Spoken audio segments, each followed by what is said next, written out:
Hi, my name is Michelle Lewis.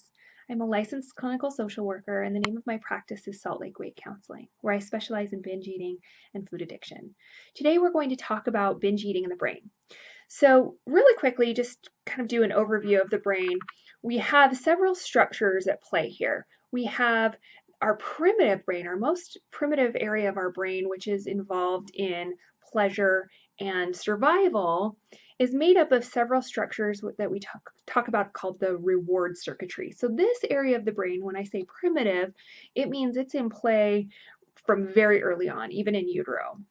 And those areas of the brain light up when we experience pleasurable things. So any type of compulsive behavior, whether it be drugs, sex, gambling addiction, or food, will light up those areas of the brain. And that's where we have a chemical called dopamine. So dopamine is our feel-good chemical. And in that area of the brain, we have receptors, which is how we, suck up that dopamine.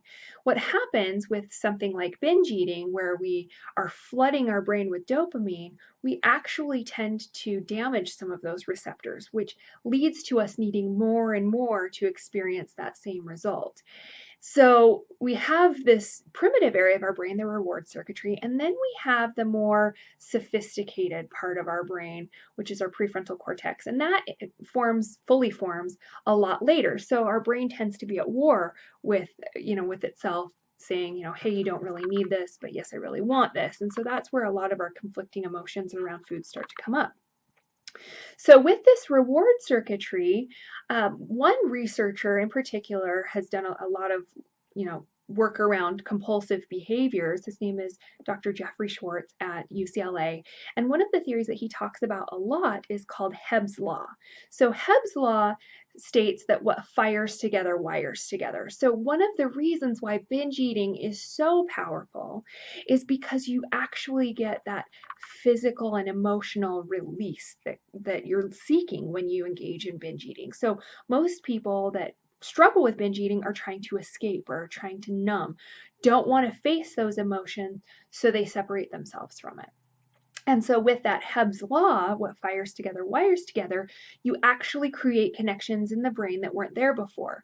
So I want to escape these emotions, and so I eat an entire cake, and I do escape those emotions temporarily, and physically I have that catharsis that I'm looking for.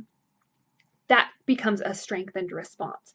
So that gets stronger every time you go through the binge eating process. Well, for some of my clients, they come to me after years and years of engaging in this behavior. So you can imagine that connection in the brain is incredibly strong.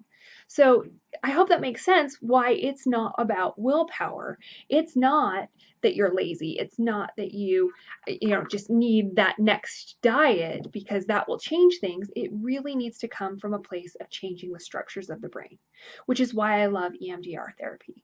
I use EMDR therapy with my clients to help break those connections in the brain, and the transformation is incredible. So if you are interested in learning more about how this powerful therapy can help you, please contact me today.